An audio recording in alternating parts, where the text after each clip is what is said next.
నమస్కారం ఈటీవీ 360కి స్వాగతం. ముందుగా ప్రధాన అంశాలు. విద్యుత్ శాఖలో కొలువుల వెలుగులు. 1422 ఖాళీల భర్తీకి ప్రకటన విడుదల. ఇసుక దందాపై కఠిన చర్యలు అవసరమన్న హైకోర్టు. జప్తు చేసి జరిమానాలేస్తే సరిపోతుందా అని ప్రశ్న. రాష్ట్రంలో ఆఖరి అన్నదాత మృత్యు ఘోష. అప్పుల బాధతో మరో 8 మంది బలవన్మరణం. అంతకంతకు విస్తరిస్తున్న కల్లు కల్లోలం. మరో 4 మృతి, వందల్లో బాధితులు. కేటాయించింది మన్మోహనే, విచారించాల్సింది ఆయన్నే. బొగ్గు భాగవతంలో నిందితుడిగా చేర్చాల్సిందేనన్న దాసరి.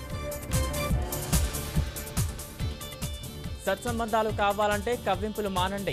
సరిహద్దు దురాగతాలపై చైనా, పాక్, భారత్ స్పష్టీకరణ. బ్రహ్మాండంగా శ్రీవారి బ్రహ్మోత్సవాలు. స్వర్ణ రథంపై విహరించిన తిరుమలేశుడు.